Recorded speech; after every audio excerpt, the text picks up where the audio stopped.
This exact strategy is what I use on a day-to-day basis and has been back-tested thousands of times. And every month that I tested it, it has been profitable in the long term. The core of this strategy uses supply and demand. Demand is the start of a strong move upwards. Supply is the start of a strong move downwards. And his name is John C.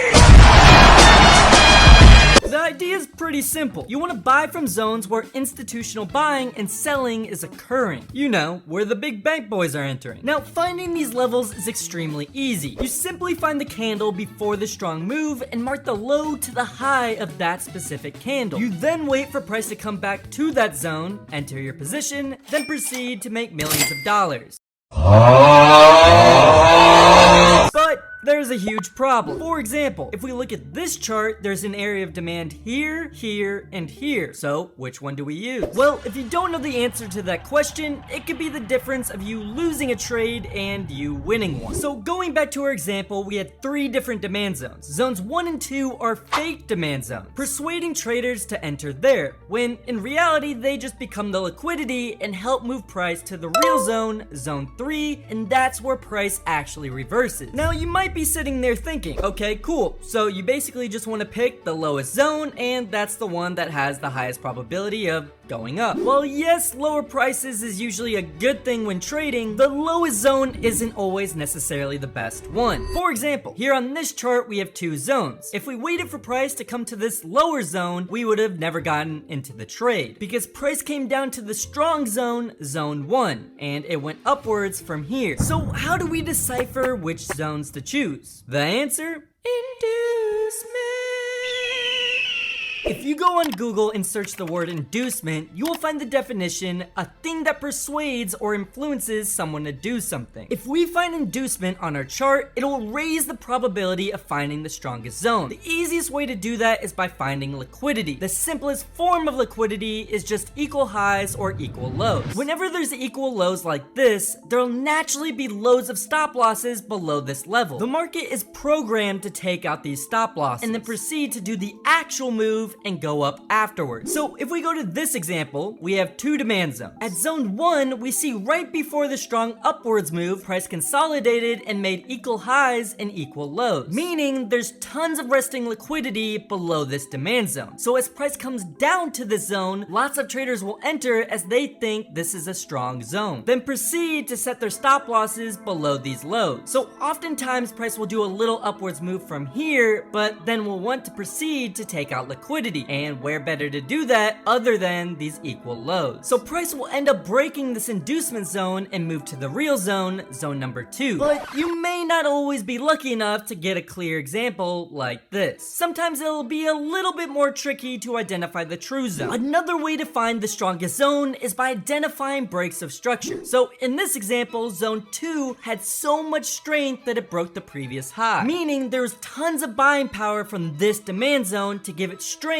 to break the previous high. So we can identify this as a strong zone. But that would completely change if we had a scenario like this. In this scenario, zone 2 actually didn't have enough strength to break the structure of the previous high and actually failed while doing so. While zone 1 was the zone that actually had the institutional backing, giving it the power to break the previous high. So in this example, despite zone 1 being the higher demand zone, zone 1 is actually the stronger zone and is the one we would choose to enter a trade. The third trick in finding the true zone is fair value gaps. A fair value gap is simply just a 3-candle formation where price spikes up or down extremely fast and is untested by any wicks. The fair value gap is just the zone where price is untested, so right here. Price will eventually want to test this zone again, then move back up afterwards. So knowing this, we can use it to our advantage. For example, here we have 2 different demand zones. So again, we're forced to answer the age-old question. Which zone do we choose? If we look closely, there was a fair value gap formed right above zone 2. And like I said before, price is naturally attracted to fair value gaps and will want to go to them. In order to do that, it would have to break through zone 1. So we can instantly remove the idea of zone 1 being a strong zone, as price will naturally want to come to this fair value gap, and in order to do that, it has to break through zone 1. So now we have crafted a formula for finding finding powerful zones, finding inducement zones made with equal highs and equal lows to generate liquidity, zones that have strength from breaking structure, and finding inducement zones based off fair value gaps. If we combine all of these tricks, we will raise the probability of finding the best possible setups. So let's put all we've learned to the test and do a real live chart example. Now, this strategy will work for all time frames, but I personally like to use it for the 1 hour or daily time frame, as those supply and demand zones tend to hold the strongest. Here in this example, we have a clear uptrend, with price making higher highs and higher lows. So since we're in an uptrend, we only look for areas of demand. To find our areas of demand, we need to find the start of moves with strong impulses. So there's an area of demand here, here, and here. So we now have all of our potential demand zones, but not all of them are valid. If you were trading this chart, which one would you choose? Would it be zone 1, 2, or 3? Now right away, we can remove zone 1. The reason being is there's a fair value gap right above zone 2. And like I said before, price will naturally want to come to this fair value gap. And in order to do that, it'll have to break through zone 1. So we can instantly remove this as an option. That leaves us with 2 zones to choose from. Now, which one do you think we should trade from? You may be thinking it's zone 3. Considering what I just said, there's also a fair value gap down here, meaning price would have to break through zone 2 in order to get to that. But if we look closely at our chart, something interesting's happening. As you can see, our previous high is marked out right here. And if we look closely, zone 3 didn't have the strength to break this high. The zone that did end up breaking this high was zone 2, meaning zone 2 is actually our stronger zone. We then proceed to wait for price to come to the zone, enter as soon as it does, put your stop loss below the demand zone, and set your take profit at the recent high. Let the trade play out, and zone 2 was indeed our strongest zone. Here's another example. Here we have the start of a reversal to the downside. So this time we'll look for short trades and areas of supply. Now, while looking at this chart, I immediately see 2 areas of supply.